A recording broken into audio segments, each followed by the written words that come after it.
육체로 사는 사람은 인간은 두 가지 지식에 의해서 결국 낙심하고 절망할 수밖에 없고, 혼으로 사는 사람은 지성과 이성과 판단력 가지고 살지만 그래도 그것으로는 하나님을 제대로 만날 수가 없다. 그래서 인간은 절망이다. 오늘은 영으로 사는 인생에 대해서 영으로 살아야만 그를 믿게 되고 그 예수를 만난 사람임을 인정하게 되고, 우리는 영으로 살 수 있는 그 믿음을 오늘 이 시간 귀를 기울여 배우셔서 하나님 앞에 정말 큰 축복을 받는 사랑하는 우리 성도님들 다 되시기를 주의 이름으로 축원합니다. 저와 여러분이 사는 세상은 인류 역사 이래 최고의 문명이 발전한 세상에 살고 있습니다. 그렇지 않습니까? 이보다 더 우리의 지나온 역사에서 발전된 세상이 없어요. 그런데 희한한 건 이렇게 최첨단으로 정말 만화 같은 세상에 살고 있는데도 인간은 더 깊은 병에 걸려 있다는 것입니다. 이게 무서운 거지. 생각해 보세요. 지금보다 훨씬 가난하게 살 때 인간은 이렇게 병들지 않았습니다. 성경에는 잘 말씀하고 있어요. 오늘 인간들은 불안과 초조, 번뇌와 불만족, 탐욕과 무절제, 이기심, 무정, 무목적, 할 수 없이 수많은 이 사람의 모습이 병들어 있는 모습이 나오는데, 바로 이것을 성경은 미리 예언해 놨습니다. 인간은 반드시 이러한 인생을 살게 될 거라고 예언해 놨는데, 그것이 바로 디모데후서 3장 1절부터 5절에 보면 이렇게 기록하고 있습니다. 내가 이것을 알라.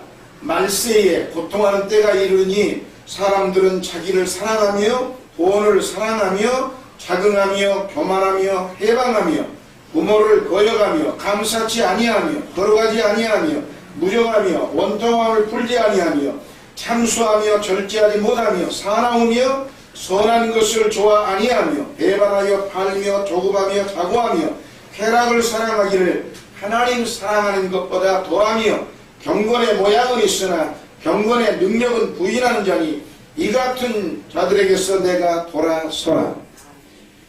사도 바울이 이미 저와 여러분이 이렇게 오늘날 현실을 살아가는 인생을 미리 예언해놨어요. 그런데 이 성경에 예언된 모습과 저와 여러분이 살고 있는 오늘날 인간의 병든 모습이 너무 닮지 않았습니까? 너무 똑같습니다. 이보다 더하면 더하지 덜하지 않습니다. 왜 이런 일이 일어납니까? 모든 첨단 과학은 발전되고 세상은 살기 좋아지는데 대간절 왜 인간은 점점 더 이렇게 깊이 병들고 잘못되어 가는가? 근본이 분명히 있습니다. 여러분, 이와 같이 정말 잘못된 깊은 병을 우리는 어떻게 해야 이 병든 인간, 병든 생활에서 완전한 치료를 받고 참된 자유를 누릴 수 있는가? 오늘날 살아가는 사람들에게 직면한 가장 중대한 문제는 바로 자기를 잃어버렸습니다. 여러분 곰곰이 한번 생각해보세요. 여러분이 사회적인 어느 직장에 있든 어느 주위에 있든 정말 여러분 자신이 누구인가 아십니까?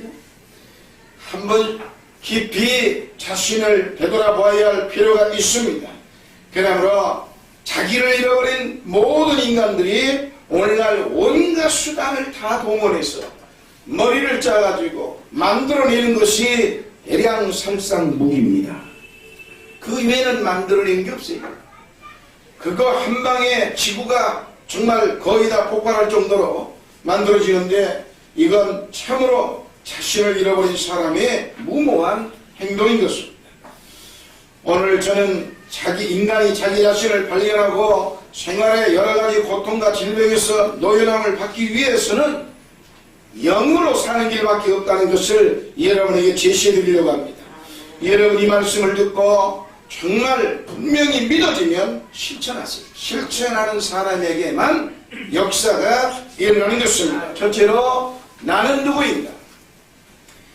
저는 언젠가 신문지상에서 한 처녀가 나를 찾아주세요라고 하는 글을 읽어본 적이 있습니다. 그 처녀는 충남 서천으로 물놀이를 갔다가 교통사고로 기억력을 상실하고 말았어요. 자기 이름도 현 주소도 부모가 누구인지도 전혀 몰랐습니다. 그래서 신문에다 고소했던 겁니다. 나는 내가 누구인지를 모르겠습니다. 나의 부모와 나를 찾아주십시오. 여러분, 오늘 저와 여러분은 이 처녀보다 훨씬 더 낫다고 자부할 수 있을까요? 그렇지 않습니다.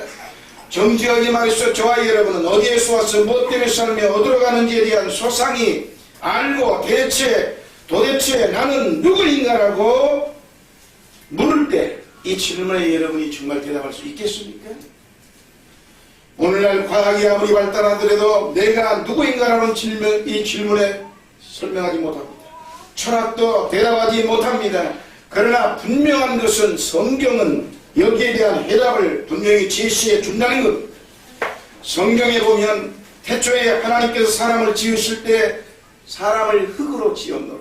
창세기 2장 7절에 그렇게 되어 있습니다. 그리고 창세기 1장 26절부터 28절에 사람의 모양과 형상을 하나님을 닮아서 지었다. 그렇게 되어 있습니다. 그리고 그 속에 하나님의 생기를 불어넣었다고 기록하고 있습니다. 생기를 히브리어로는 누악이라고 하는데 하나님의 영을 불어넣었다는 뜻입니다. 하나님께서 사람의 모양을 흙으로 만들어 놓고 그 속에 하나님의 생기를 불어넣는 순간에 하나님의 생명이 되어가지고 우리에게 생명이 주어졌다 이 말입니다. 히브리어로 여러분 혼을 네페시라고 합니다. 혼은 지식을 얻고 사물을 알고 이치를 깨닫게 해줍니다. 이와 같이 하나님께서 사람을 지으셨기 때문에 사람의 근원은 하나님인 겁니다. 믿으시면 아멘. 왜냐하면 하나님의 모양과 형상을 받아서 만들었다고 성경을 기록하고 있습니다. 오늘날 몇몇 과학자들이 다인의 진화론에 입각하여 단백질이 갑자기 변화해 생물이 되고 그 생물이 점차 진화해 사람이 되었다고 주장하고 있습니다. 그러나 그들은 그들의 이론을 과학적으로 증명하지 못하고 있습니다. 그들은 단백질이 우연히 생명을 가진 세포가 되고 이 생물이 우연히 변이를 거듭하여 사람이 되었다고 합니다. 돌연변이는 한 종류 안에서만 일어나는 겁니다. 돌연변이는 아무리 돌연변이가 일어나도 다른 종으로 바뀌지 않습니다. 이건 이미 과학계에서 증명해낸 일입니다. 그러므로 돌연변이를 거듭하여 사람이 되었다고 하는 것은 거짓말입니다.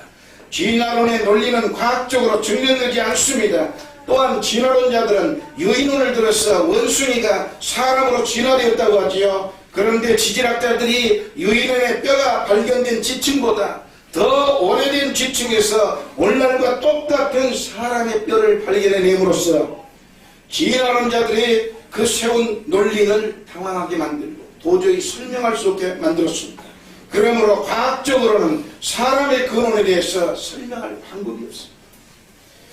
그러나 성경은 그에 대해 분명히 말씀하고 있습니다. 하나님께서 흙으로 하나님의 형상과 모양대로 사람을 빚으시고 그 속에 당신의 영을 부어주셨습니다.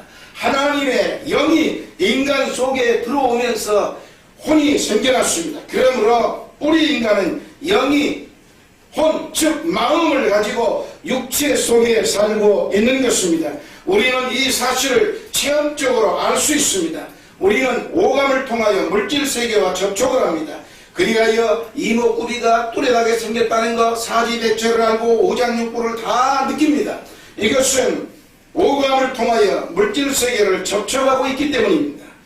우리는 육체만 가지고 있느냐? 그렇지 않습니다. 우리는 육체 속에 지성과 이성이 있음을 알고 이 지성과 이성은 육체가 아니라는 사실도 또한 잘 알고 있습니다.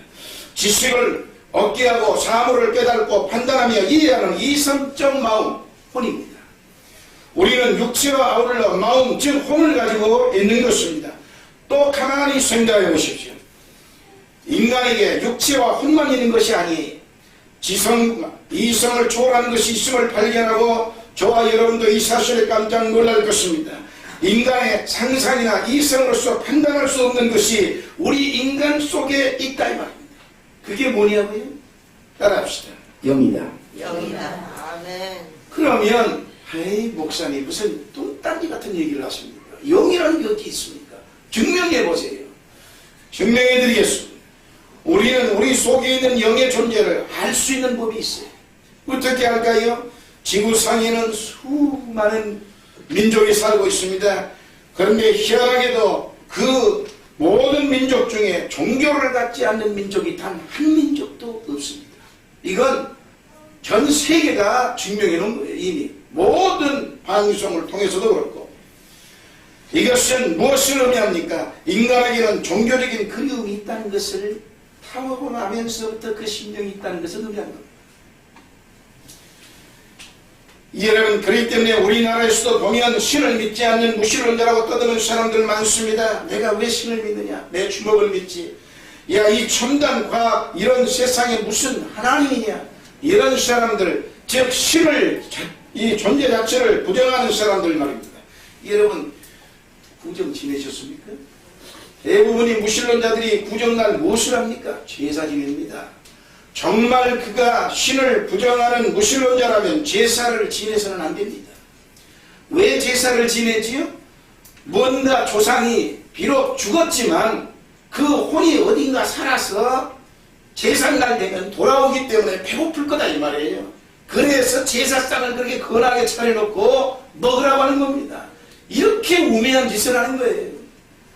이게 무신론자가 아님을 스스로 입증하는 겁니다. 무신론자면 제사 자체, 즉 내 조상의 신이, 영이 살아서 귀신이 돼가지고 여기에 부처를 해내고 있다는 걸 믿지 않게 돼야 무신론자입니다. 그런데 이 세상에 그렇게 사는 사람 한 명도 없어요. 전부 다 무신론자.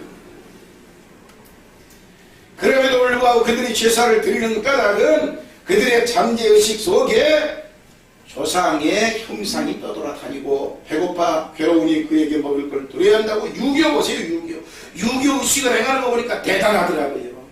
아예 술잔을 갖다가 부어놓고 들었다 한 번 놓고 그 다음에 옆에 있는 젓가락까지 들어서 딱딱까지 찍어 안주 먹었다 이거예요. 이야, 제가 그걸 보고 저렇게도 귀신을 쫓는가 속으로 생각했어요.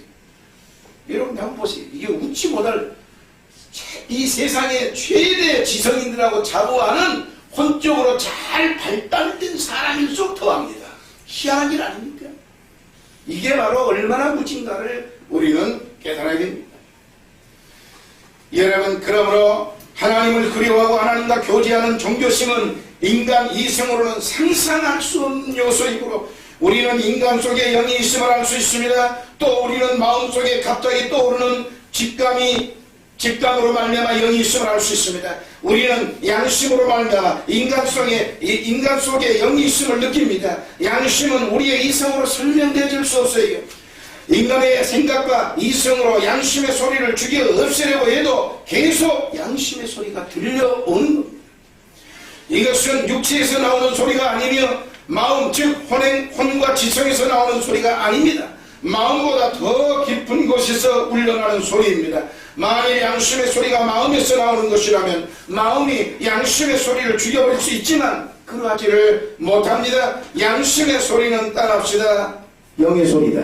영의 소리다. 그 다음 우리에게는 영감이 솟아납니다. 예술가들이 영감을 얻지 못하면 위대한 창조를 할 수 없습니다. 아름다운 음악, 경의를 자아내는 그림, 불의의 문학작품, 이런 것들은 인간의 이성으로서 만들어질 수 없습니다. 이성을 초월한 깊은 곳에서 영감이 떠오를 때 위대한 예술품을 낳을 수 있습니다. 그래서 핸델의 바라든지 메시아, 이와 같은 것, 천지창조 전부 다 기자가 물었습니다. 어떻게 이렇게 위대한 하나님의 영감을 노래하는 이 위대한 찬양을 만들어낼 수 있었느냐고 말할 때 그는 내가 한 게 아닙니다. 나는 하나님을 찬양했고 하나님과 깊은 교제를 했을 뿐 하나님이 나에게 이 지혜를 주어서 작성했을 뿐입니다. 얼마나 겸손합니까? 영이 아니면 결단코 이러한 것이 만들어지지 않습니다. 그리고 이성으로는 믿음이 생기지 않습니다. 믿음은 영에서 우러나는 것입니다. 여러분, 이성, 많이 배운 사람들, 지적 수준이 높은 사람들, 그게 만약에 마음이나 육체에서 믿음이 만들어진다면 세상에 한번 높은 사람이 최고의 믿음의 사람이 되어야 할 거 아닙니까? 그런데 희한하게도 그런 사람일수록 못 믿어요. 더 안 믿습니다. 여러분이 믿어보려고 온갖 노력해도 안 되지요? 그래서 파스칼이 말한 것처럼 인간은 세 종류가 있는데 첫째는 도저히 믿을 수 없는 사람, 아무리 해도 믿지 않는 사람이 있고, 둘째는 믿어보려고 온갖 노력을 다해도 믿어지지 않는 사람이 있고, 셋째는 잘 믿는 사람이 있다. 무조건 믿는 사람이 있는가 하면 무조건 안 믿는 사람이 있고, 아무리 노력해도 믿어지지 않는 사람이 있다. 불행스러운 건 노력해도 믿어지지 않는 사람이 불행한 겁니다. 이거 얼마나 고통스러운가. 여러분, 믿음으로, 즉 이성으로 지성으로 믿음은 생겨나지 않습니다. 믿음은 영에서 우러나오는 것입니다. 아멘. 소망도 영에서 나오는 겁니다. 아멘. 수판으로 이해타산이나 따지고 있는 사람, 전자계산이나 올리고 있는 사람이 믿음이, 소망이 절대 일어나지 않습니다. 이건 인간 세상에서 우리가 처절하게 체험하는 상황입니다. 사랑도 영에서 나옵니다. 자기를 희생하면서 남을 위하여 목숨을 버릴 수 있는 사랑은 타산적인 이 생각이나 이성에서 나오지 않습니다. 사랑은 영에서 나오는 겁니다. 예수 그리스도가 저와 여러분을 한 번 본 적이 없는데 어찌하여 우리가 받을 저주를 대신 짊어지고 십자가에 죽는단 말입니까? 이렇게 자기 목숨을 갈갈이 찢어 나를 구원할 희생적인 그 위대한 아가페적인 하나님의 사랑은 영에서 나오는 겁니다. 인간의 사랑은 지난번 시간에도 얘기했지만 부모의 사랑, 그 다음에 친구 간의 사랑, 에로스의 이성 간의 사랑, 스톨케, 필레오, 이와 같은 세 가지 사랑은 인간의 사랑의 한계이기 때문에 잘못된 거지만 이것 때문에 다 죽고 울고 난리지 않습니까? 그러나 하나님의 사랑은 있으면 있는 만큼 천국을 만들어내는 겁니다. 이건 영에서 나옵니다. 사람의 힘으로 나오지 않습니다. 그러므로 여러분, 이와 같이 인간은 영과魂과 육의 삼위일체입니다. 여러분은 고깃덩어리가 아닙니다. 지식을 얻고 이해하는 이성적 마음뿐만은 아닙니다. 하나님과 교제하며 직감을 가지고 양심의 소리를 들으며 영감을 믿으며 믿음, 소망, 사랑을 가지고 있는 영체인 것입니다. 이러므로 진정한 나는 바로 누구인가? 영인 겁니다. 따라합시다. 나는 영이다. 나는 영이다. 아멘. 그렇습니다. 영이 마음을 종으로 부리고 육체 속에 들어와 살아야 참된 여러분이 되는 것입니다. 이 순서가 뒤바뀌면 결코 자아를 발견할 수 없고 오늘날 세상이 이렇게 흐트러지는 이유가 순서가 뒤집어 바뀌었기 때문에 그렇습니다. 오늘날 수많은 사람들이 순서가 뒤바뀐 채 살아가고 있습니다. 사람은 원래 영이 마음을 사용하고 몸을 다스리고 하나님과 교제하면서 조화 있게 살아가게 되어 있었습니다. 그런데 아담과 하와가 하나님을 배반하고 반역의 죄를 지음으로 말미암아 영이 죽어버리고 말았습니다. 영이 죽었다고 하여 없어진 게 아닙니다. 하나님과의 교통이 두절된 것입니다. 우리의 영이 하나님과의 교통이 끊어지고 나니까 캄캄한 절벽에 부딪히게 되었습니다. 하나님께로부터 믿음과 소망과 사랑과 지혜와 지식과 분별력을 얻던 영이 하나님과의 교제가 끊어지자 이성적이고 지적인 혼의 지식과 감정에 의지하고 오감을 통하여 물질세계에 접촉하는 육체의 도움을 받을 수밖에 없습니다. 하나님으로부터 버림받은 영은 어쩔 수 없이 혼의 종이 되고 육체의 노예가 되고 말았습니다. 그리하여 육체의 감각에 의지하여 자기를 지키며 살아가고 이성적인 판단과 지식과 지혜에 의지하여 살아갈 수밖에 없게 되었습니다. 오늘날 세계가 이처럼 혼란하게 된 원인은 사람이 영의 방향 감각을 잃었기 때문입니다. 그래서 정령 어디서 와서 무엇 삶이 어디로 가는지 모르고 있습니다. 인간은 원자탄, 수소탄, 말할 것 없는 대량 살상 무기를 만들어 놓고 그것을 어떻게 사용해야 할지를 알지 못하여 세계는 위험 속에 빠지고 또한 온갖 테러의 불안과 공포에 정신을 차릴 수 없는 불행스러운 세계가 진행되고 있습니다.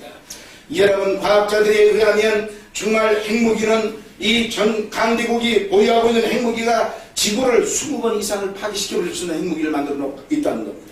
그럼에도 불구하고 지금도 하루에 수십억 불씩 살상 무기를 만들게 쏟아붓고 있다는 것이 오늘날 강대국의 현실 아닙니까? 여러분, 이것은 자아를 잃어버린 사람들이 자멸의 길을 향하여 뛰어가는 것과 똑같습니다. 그러므로 인류의 문제나 내 개인의 문제나 내 가정의 문제, 내 생활의 문제를 해결하기 위해서는 잃어버린 자기를 찾는 길밖에 없습니다. 사람의 주인인 영이 복구되어 종인 마음을 부리고 육체를 지배하여 그 속에 들어가 삶으로 이 순서가 뒤바뀌지 않을 때 우리는 진정한 참된 삶을 얻을 수 있는 것입니다. 그러면 어떻게 해야 우리는 그 길을 찾을 수 있을까요? 둘째로 영이 회복되어야 됩니다. 영이 회복은 하나님의 축복입니다. 성경 요한복음 3장 16절에 하나님이 세상을 이처럼 사랑하사 독생자를 주셨으니 이는 저를 믿는 자마다 멸망치 않고 영생을 얻게 하려 하심이니라. 아멘. 인간은 영이 죽고 난 뒤에 혼과 육체의 종이 되어 처절한 절망 가운데서 파멸해가는 것을 하나님께서는 더 이상 버려둘 수 없어서 인간의 영을 다시 살리기로 작정했습니다. 하나님께서 우리 인간이 저지른 죄악의 값을 대신 지불하기로 하셨고, 그리하여 하나님의 아들 예수 그리스도가 이 땅에 동정녀 마리아의 몸을 입고 성육신하여 이 땅에 오신 겁니다. 그리하여 그분이 인류가 지은, 그리고 저와 여러분이 지난 과거 현재 미래 지을 모든 죄악을 짊어지고 십자가에서 처절하게 못 박아 죽었습니다. 예수님은 33년 동안 세상에 계시면서 자신이 하나님의 아들임과 예수님을 통하여 인류를 구원하실 하나님의 뜻을 보여주셨습니다. 그리고는 인류의 모든 죄와 불의와 추악과 반역을 한 몸에 다 걸머지고 십자가에 올라가심으로 영원한 제물이 되었던 것입니다. 예수 그리스도의 대속을 통하여 비로소 우리의 모든 죄가 소멸되고 하나님의 성령이 여러분과 나의 영속에 들어오게 되었습니다. 성경은 오늘날 누구든지 예수님을 믿으면 멸망치 않고 영생을 얻는다고 했습니다. 여러분이 예수님을 믿을 때 영생을 얻고 거듭난다는 것은 마음과 육체가 영생을 얻고 거듭나는 것을 말하는 것이 아닙니다. 여러분의 영이 순간적으로 영생을 얻고 거듭나는 것을 말하는 것입니다. 그래서 성경은 요한복음 3장 6절에 육으로 난 것은 육이요 성령으로 난 것은 영인이요 영인이 이렇게 말하고 있습니다. 그러므로 성령으로 태어나는 것은 영이고 육이 아닙니다. 지금 이 시간 여러분이 나사렛 예수를 구주로 모셨다고 하여 당장 여러분의 육체가 부활하거나 여러분의 마음이 천사의 마음이 되는 것이 아닙니다. 육체는 영의 집이고 마음은 그의 종입니다. 집이나 종이 변화되는 것이 아니라 바로 종을 부리는 집의 주인인 영이 변화되는 것입니다. 여기에 영생의 즉 중생의 역사가 있는 겁니다. 거듭난다는 말의 의미는 이것을 의미하는 것입니다. 예수 그리스도 대속으로 말미암아 여러분의 죄가 속죄함으로써 여러분의 영속에 하나님의 성령께서 들어오게 되었습니다. 여러분의 죄가 소멸되자 즉시로 중생하게 되었습니다. 여러분의 영속에 하나님의 생명이신 영생이 들어와서 여러분은 하나님과 같은 클래스가 됐습니다. 이제 여러분은 하나님의 품에 안길 수 있고 하나님과 기도를 통하여 깊은 교제의 대화를 나누게 될 수 있습니다. 이와 같은 중생에 대해 에스겔서 11장 19절과 36장 26절에서 각각 이렇게 예언해 놓았습니다. 내가 그들에게 일치한 마음을 주고 그 속에 새 신을 주며 그 몸에서 굳은 마음을 취하고 부드러운 마음을 주어서 또 새 영을 너희 속에 두고 새 마음을 너희에게 주되 너희 육신에서 굳은 마음을 부드러운 마음을 취하고 줄 것이며 이렇게 말씀하고 있습니다. 하나님께서는 에스겔을 통하여 새 영을 주시고 일치된 마음을 주시겠다고 우리의 영을 새롭게 주시겠다는 예언의 말씀을 하셨던 겁니다. 우리가 예수님을 구주로 믿으면 따라합시다. 우리의 영이 살아난다. 우리의 영이 살아난다. 그리고 하나님의 생명인 영생을 얻게 되고 우리의 영 속에 의로움이 들어오게 되는 것입니다. 우리의 모든 죄가 다 사함을 받아서 한 번도 죄 지은 적이 없는 무결점의 사람으로 변화된다 이 말입니다. 이렇게 되면 하나님과 우리가 화목이 이루어지는 겁니다. 왜냐하면 에덴 동산에서 하나님과 반역하여 쫓겨난 이유는 먹지만 않은 선악과를 따먹는 불순종의 죄를 지었기 때문에 쫓겨났거든요. 죄가 하나님과의 교제를 끊었기 때문에 우리가 예수 그리스도를 통하여 죄사함을 얻으면 하나님과 화목하여 회복되는 겁니다. 이 하나님과의 교제가 회복되는 것이 영이 회복되는 것입니다. 그러므로 우리가 믿음으로 의롭다 하심을 얻었은지 우리 주 예수 그리스도로 말미암아 하나님으로 더불어 화평을 누리자. 로마서 5장 1절에서 그렇게 기록하고 있습니다. 예수님을 믿음으로 말미암아 하나님과 우리 사이에 화평이 이루어져서 이제 우리는 하나님을 아바 아버지라고 부를 수 있게 됩니다. 육체는 하나님을 향하여 아바 아버지라고 부를 수 없습니다. 인간의 이성적인 마음이 눈에 보이지도 않는 하나님을 아바 아버지라고 부르지 못합니다. 오직 우리의 영이 성령으로 말미암아 살아나서 하나님을 알게 되어 하나님을 향해 아바 아버지라고 부르게 되는 것입니다. 뿐만 아니라 하나님의 성령이 우리 마음에 오셔서 충만해지면 우리가 하나님의 아들 된 것을 마음의 확정으로 보여주십니다. 그리고 기도와 믿음을 통하여 하나님의 성령이 우리를 인도하기 시작하는 것입니다. 자, 그러면 영이 살면 어찌 되냐고요? 영이 살면 살아있는 양심, 즉 영이 살면 양심이 살아납니다. 예수 그리스도를 구주로 모셔서 여러분이 영이 살아나면 비상한 운동력이 저와 여러분의 머리끝부터 발끝까지 이 심령 속에서 움직이기 시작하는데, 먼저 여러분의 영이 살아나게 되면 여러분의 양심도 살게 됩니다. 전에는 죄를 지어도 양심의 소리가 들려오면 그걸 짓눌러 버렸습니다. 하나님과의 교제가 끊어져도 우리에게 양심이 있기 때문에 양심의 소리가 들려오지만 그 소리는 힘이 없었습니다. 그러나 우리의 생각이 양심의 소리를 눌러버렸기 때문이지요. 그러면 잠잠해졌죠. 그러나 하나님의 성령으로 우리의 영이 살아나면 달라집니다. 여러분의 감각이나 느낌이 전혀 달라집니다. 양심의 소리도 우리의 마음속에 우렁차게 세게 들려와서 영이 살아나기 전에는 죄책감을 느끼지 못했던 일들이 죄책감으로 느껴지기 시작합니다. 그 길은 잘못된 길이다. 돌이켜서 하나님 길로 돌아서라. 분명히 그렇게 하면 죄를 짓는 거야 라고 하며 여러분의 마음에 영의 이 양심이 고소하기 시작하는 겁니다. 양심은 인간의 가장 위대한 고등재판소입니다. 그래서 양심의 소리를 듣게 되어 잘못을 알게 됐지요. 베드로전서 3장 21절에 보면 오직 선한 양심이 하나님을 향하여 찾아가는 것이라 성경이 그렇게 기록하고 있습니다. 선한 양심, 중생하여 구원받은 양심은 하나님을 향하여 찾아간다. 얼마나 올바른 말씀입니까?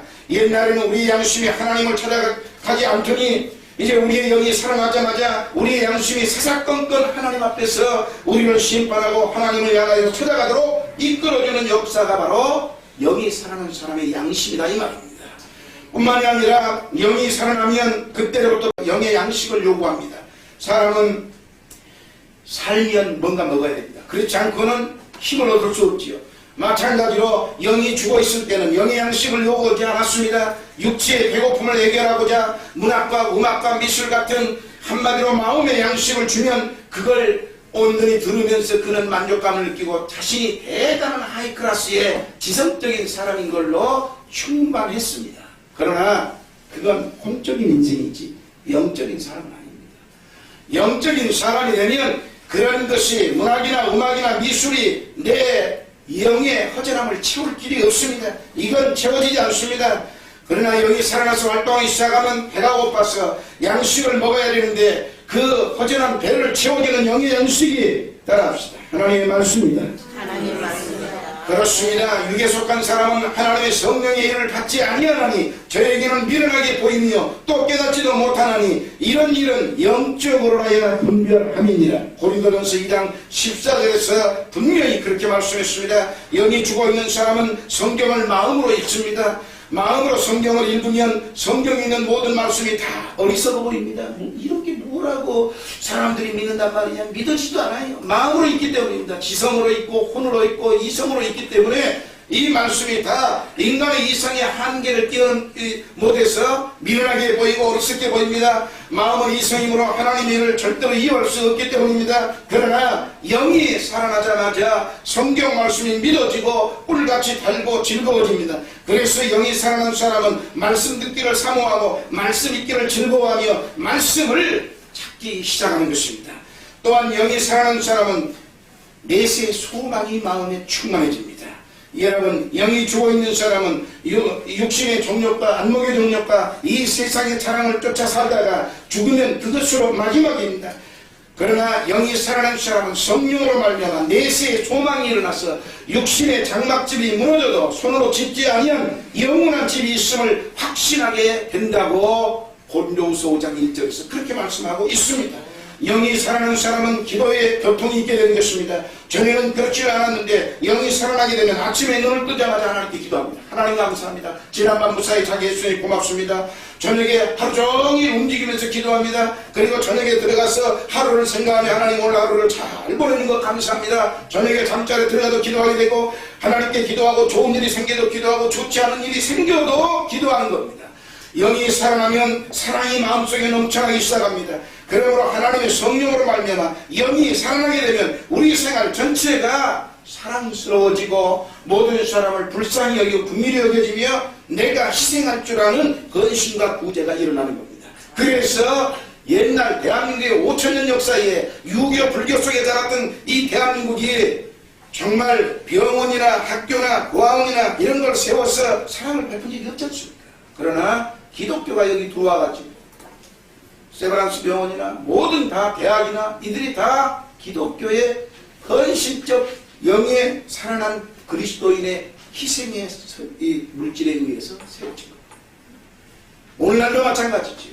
하도 기독교인들이 그렇게 이 구세군 이 자선전비도 하고 모든 사람이 보이지 않게 물질을 헌신을 그게 물질이 안 아까워서 그러겠습니까?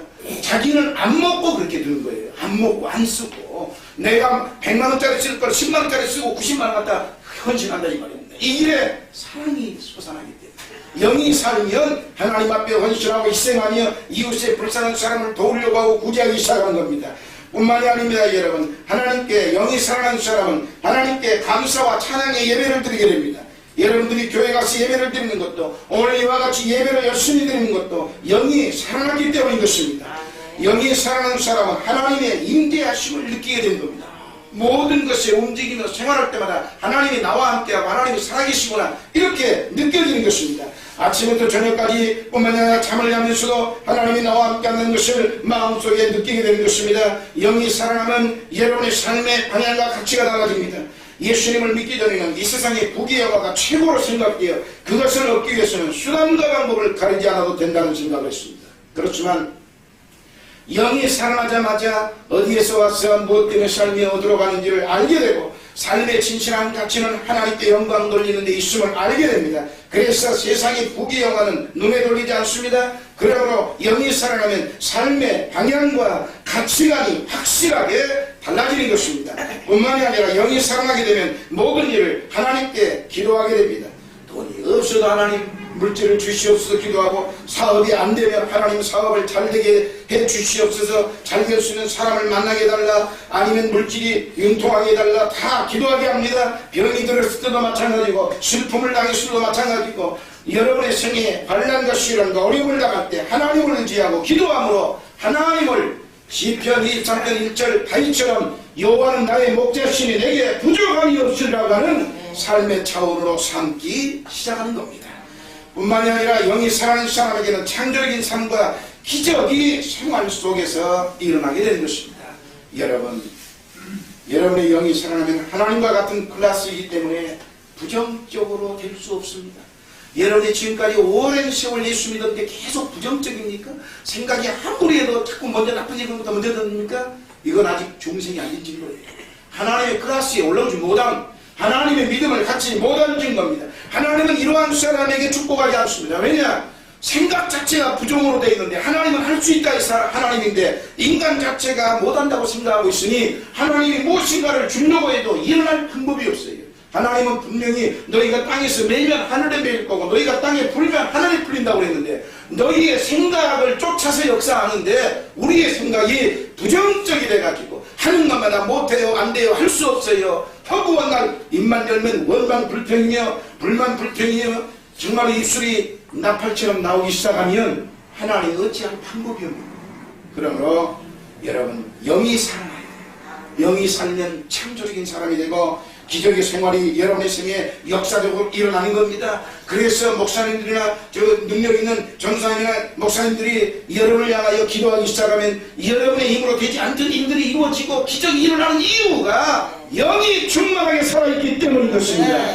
그러므로 목사님의 안수 기도를 자꾸 받고 예배를 드리는 건 말할 것도 없지만 여러분 스스로가 내가 영임을 깨닫고 다시 내 영이 살아나서 하나님은 분명히 내가 여기 살면 할 수 있다는 기적을 주시는 분인 만큼 이 분명한 여러분의 마음을 가다듬고 이제는 내가 영을 살려서 하나님 안에서 아무리 괴롭거나 슬프거나 마음속에 어떤 시련과 환난이 와도 긍정적이 되고 적극적이 되고 창조적인 자세가 되어서 성경 말씀대로 할 수 있거든. 이 무슨 말이냐? 믿는 자에게는 능치 못할 일이 없습니다라고 하는 하나님의 마가복음 9장 23절의 말씀을 여러분의 힘으로 삼고 이제 새로운 주인으로 태어난 영을 모시고 여러분이 온전히 영의 명령에 따라서 하나님 말씀을 붙잡고 전진하여 여러분의 생에 위대한 창조적인 기적의 주인공들이 되기를 주의 이름으로 축원합니다. 그대로 눈을 감으시고 몸이 아파서 오신 분 있으면 일어서십시오. 아픈 분의 손을 얹으십시오. 하나님은 지금도 여러분을 치료하십니다. 믿는 자에게는 이런 혈기 따르니 병든 자에게 손을 얹는 기도하면 나으리라고 하신 하나님, 마가복음 16장 10절 뒤에 이 말씀처럼 하나님 병든 자마다 손을 얹는 자리마다 치료하는 기적이 일어나게 하여 주옵소서. 예수 이름으로 치료받을지어다. 문제가 있어서 가슴에 손을 얹었습니다. 하나님, 그 문제가 어떤 문제이든 그들이 범죄되고 하나님의 영광을 가리지만 않는다면 그 모든 문제마다 오늘 이 시간 해결하여 주옵소서. 하나님의 능력으로 새롭게 하여 주시옵소서. 기적이 말 줄 믿습니다. 예수님 이름으로 감사함이 기도드리옵나이다. 아멘. 그들 앉으시기 바랍니다. 하나님의 살아계신 믿으시면 아멘. 할렐루야. 감사합니다. 다 같이 일어서셔서 주기도문 손을 드시고 축복을 드리도록 하겠습니다.